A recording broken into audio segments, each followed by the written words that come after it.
All right, we're live. Okay, so where are we going here? All right, can you see my screen? Yeah. Beautiful. Okay, so all right, let's open with a prayer. You want to do that today? Yeah, I got it. All right. Dear Heavenly Father, we thank you for this day and for our many blessings. We ask you to help us accomplish what we need to this week and to maintain on top of all of our responsibilities. And pray for thy help and thy guidance in the name of Jesus Christ. Amen. Amen. Thank you. Okay, well let's just jump into it, shall we? Yeah, let's do it. Okay, what made Noodles and Company an attractive opportunity? So I think we first found this as an opportunity when he was in it. Was it New York that he was in a restaurant with? Yeah, he's at a small little diner there, and yeah, and he was impressed with the fusions and the different types of tastes that he could get. And so the more he thought about it, of course he had some experience, but the more he thought about it, the more he thought of the potential and the possibilities that it had. Yeah. So while I think it was a great idea, I think one of the what caused the company's early struggles, I think it was a great idea, but I don't think he really had the skills to really, it seemed like he was more gung-ho than he was qualified. Yeah. The idea doesn't, an idea alone doesn't make a business work. You have to have the technical background and skills to be able to pull that off. And I think it was a great opportunity. I mean, the fast casual just boomed. It was great. It was a great opportunity. It was a great idea. They weren't quite prepared for the launch that they did, and then they kind of bit off more than they could chew too quickly. They thought it was going to be bigger than it was to start off. And I think the biggest issue they have is I don't think that they understood their market. This is the first one. I think he wanted to like liberate the noodle market by allowing people to choose different noodle dishes off a single menu. Right. Noodles are universal, and like the cheapness appealed to those wanting to do a quick meal. So it does, but I think that what caused the struggle was that they just didn't have their demographic dialed in yet. It talks about that they have a very four specifics. The students and young people, stay-at-home moms, workers, and I can't remember what the other one was. Yeah, the lack of floor time experience. Location was an issue too. Once they got that dialed in, I think that they did great. What do you think they could have done? The accounting records, weren't they out of line? What could they have done a little bit better? The county record? Yeah, I just seen that. I just put that down as part of number 2. What county records? The accounting ones. I forgot what page it was on. The accounting records? Okay. Yeah, I'll just put oh, you mean where they lost all that money and didn't realize it? I think so. Yeah, that was probably a blessing, because I think that anyone, losing that kind of money aware of it would probably freak them out. Yeah, I would have jumped ship. Well, yeah, I would have definitely rethought it. I will say to you, though, the case study identifies that there's no venture capitalists. That is impressive. The amount of money this guy has raised. Yeah. Like that private placement money, like over $1 million. I only thought they were upwards to like 250,000. So I didn't know they'd be able to get that much out of them. The last financing they hit was $10 million on page 13. And they had a $25 million line of credit with Bank of America. So they were sitting pretty good there, I think. But what also I thought was impressive is that he had qualified people. He wasn't hiring his, brother Joe. Yeah. So of course it was his brother-in-law Joe. But I thought about was I feel like he's probably a pretty impressive individual to be able to. Charismatic, you mean? Charismatic, and he has some pretty close relationships with people to be able to. I mean, if one of my buddies, there's only a couple of my buddies that if they came and asked me if I would invest in their company, that I would even consider it. Like Mm-hmm. most people are like, oh, hey, can you give me $3,000, $5,000 for a company? I'd be like, no, you're going to lose my money. Yeah, you know, he- my mother just had that experience. Her cleaning people came to her and said that they were going to open a restaurant without any documentation or any plan. So, I mean, I see what you're saying there. Yeah, I feel like people trust him. I feel like they have respect for him as an individual, that they think he can actually pull this off, which is I think that was a big part of what allowed it to be a success. Mm-hmm. And he made it about the people, not only about the people that worked for him, but he didn't even take over as CEO. His job was to stay connected to the customer. Yeah. I haven't looked. Did anyone look at any of the equity splits? No, I don't know. I haven't looked at it.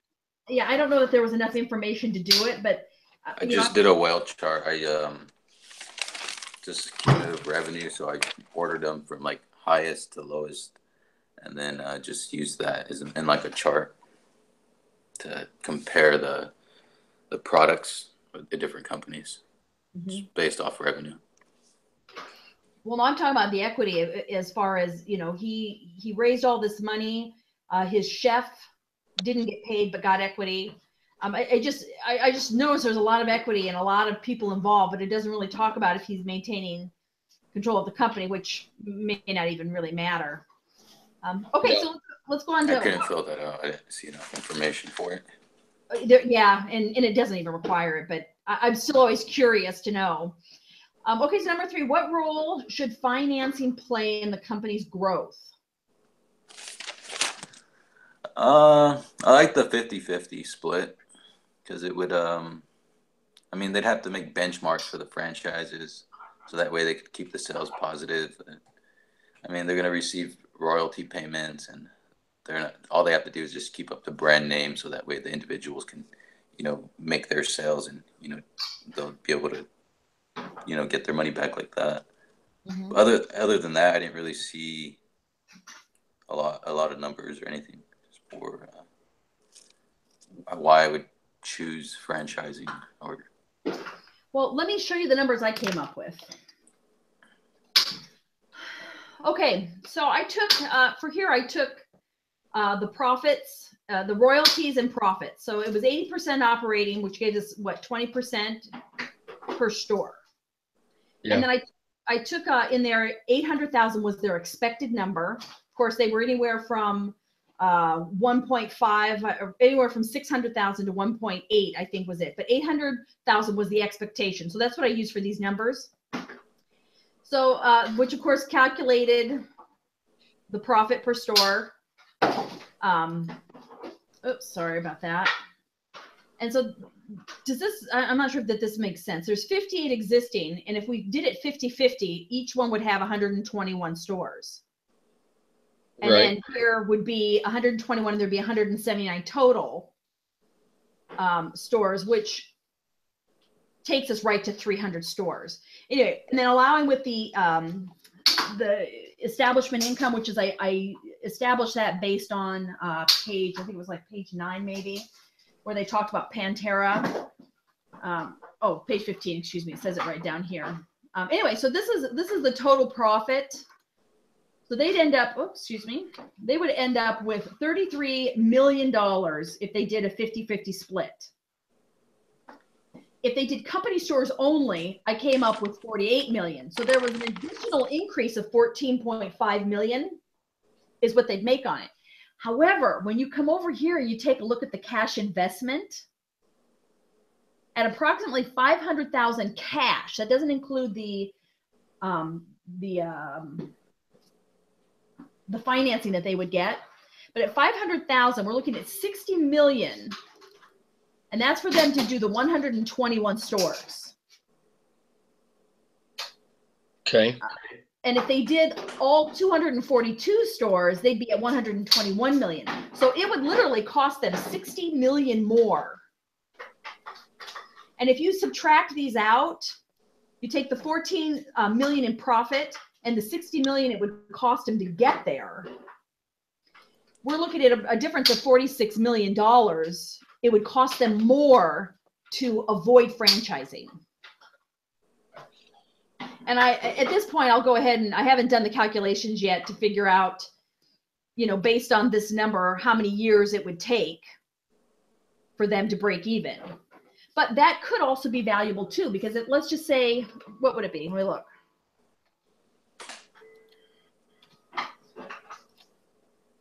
It would take them just over 4 years to break even, and they control all the stores. Does that make sense? Right. But then, of course, you got the intangibles too. Right. Yeah, it's tough. I have some built-in prejudices against franchising. I don't really like franchising. But from the parent company, I've only ever seen franchising from the franchisee position. And I don't really like it, but from the parent company, from the perspective of Noodles, I think it makes sense. You save a lot of money. The question is, can you put in enough options into the contract to make sure that you're maintaining the quality in every store? Mm-hmm. That would be my biggest concern with it, is that those 50% of the stores that are franchised are they going to have the same amount of, is the quality and the standard going to be met in all of those stores, and how can you guarantee that across the board? And that's an ongoing problem. I'm going to agree with you on that one. Yeah, I've managed a franchise before. And in fact, for one of my classes, I did an interview about franchisees. And the thing that all the franchisees complain about is that the corporation doesn't really understand what it's like on the ground floor, when it's out in the field. Mm-hmm.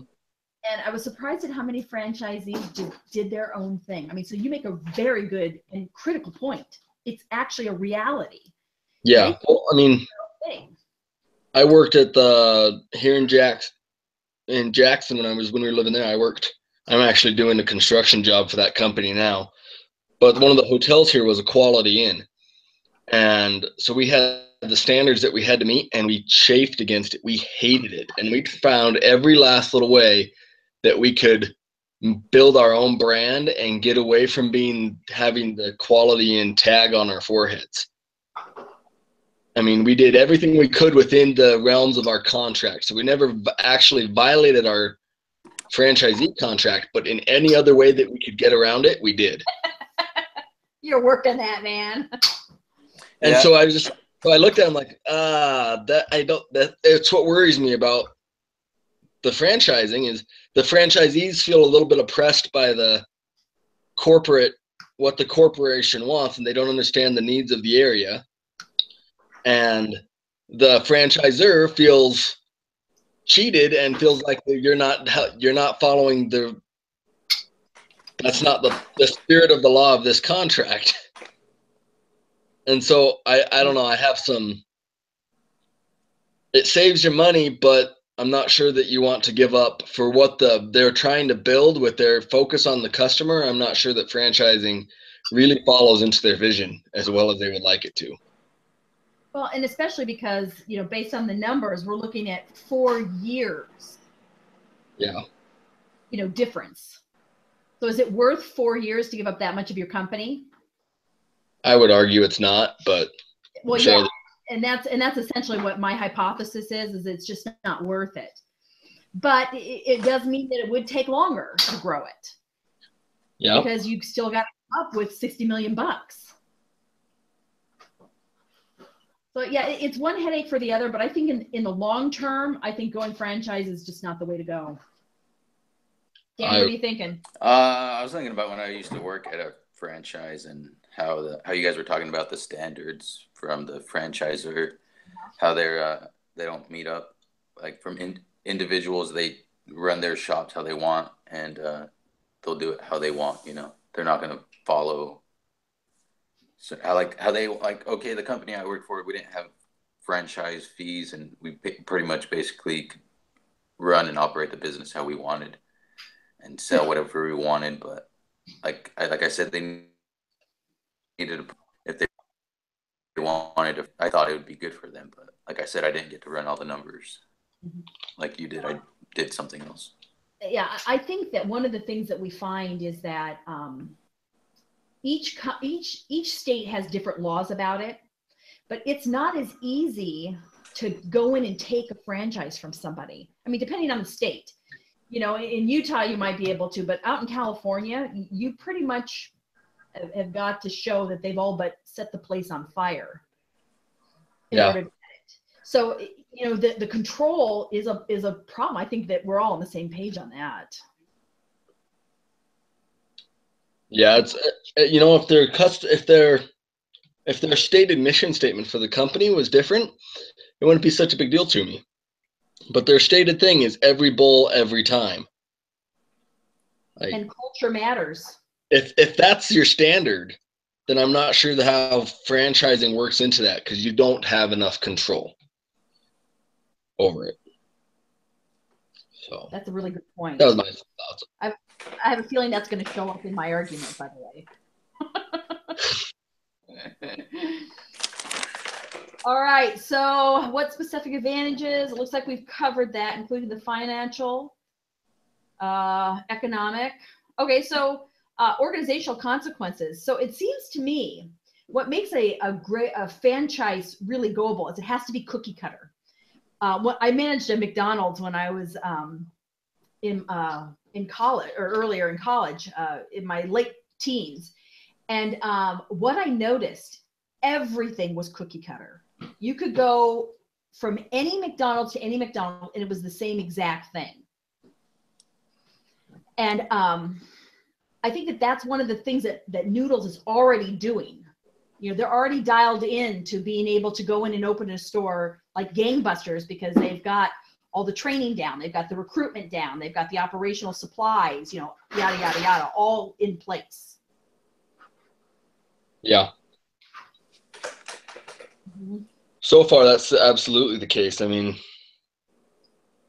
and that's what's allowing them to be, that's what has allowed the success that they currently have, is because, and that follows in with what his goal is. I feel like if you don't have the cookie cutter nature of it, fast casual restaurant could get really out of hand. So could I ask, if they did a franchise, would it help them lower their fixed costs somehow, or no? Well, so their fixed costs are all based on each unit. So each store has its own whatever. So because they're getting royalties, they wouldn't be involved. The fixed cost would be about the same in every store, but it wouldn't impact Noodles and Company because they're not managing it. All they're getting a 5% royalty. It falls back on the store itself. So it absolute franchising cuts costs for Noodles. Absolutely, it cuts cost. Well, but they're getting 15% less in revenue. Yeah. Or in profit. So it cuts the costs associated in the management, but it also is the huge amount of profit. So they're essentially just selling their brand, what they're doing, and their methodology. The question is, does it cut their costs by enough in terms of cost and intangibles enough to make up for to balance out a loss of 15% revenue? And I just don't think it does. So there would be no economies of scale then to advantages of franchising? Eventually there would be. Yeah, when I started it, I'm always so impressed with how important it is to actually do the numbers. If I learned nothing else from this class, is don't make a decision till you've done the numbers, because I would have actually gone with franchising, thinking that, you know, for them to get those kinds of numbers, to open 100 stores in 1 year, you know, based on their current staffing, there's just no way. Yeah. That they could do that, which would make franchising meeting it. But based on what we're seeing as far as the numbers go, with putting this up to 23, which is what they get, I think they started 18, but at 23 within a couple of years, they're at 23%. I just changed this. That gives them a break even of 3.5 years. for 3.5 years, it's not worth it to have to deal with all the things you talked about, Ammon. Yeah, no, if you were talking 10 years, you're talking longer. Well, 3.5 years, that's nothing in terms of time. I mean, unless something goes drastically wrong with the market in those 3.5 years, I think yeah, nope. All right, well, is there anything anyone else wants to say before we wrap this up? No, I think we're good. All right, so Danny, tell me what are you thinking, yay or nay on franchising? I don't know. My numbers are like mixed up. I didn't really run them. I just did that well chart. I don't know, and I didn't really read it. So no. All right. I heard you say no. All right, well, I'm gonna wrap it up. Here it is. You guys ready? Yep. Okay, so Noodles and Company, we feel that they should bypass doing a franchise. While it does provide them a quick ramp up to meeting their goals with all the stores for 300 by 2006, and it does financially help them in the initial time. However, in the long run, not only do they lose control of their brand, but it actually only makes sense within the first 3.5 years in getting them ramped up. So overall, we've decided that to bypass on franchising and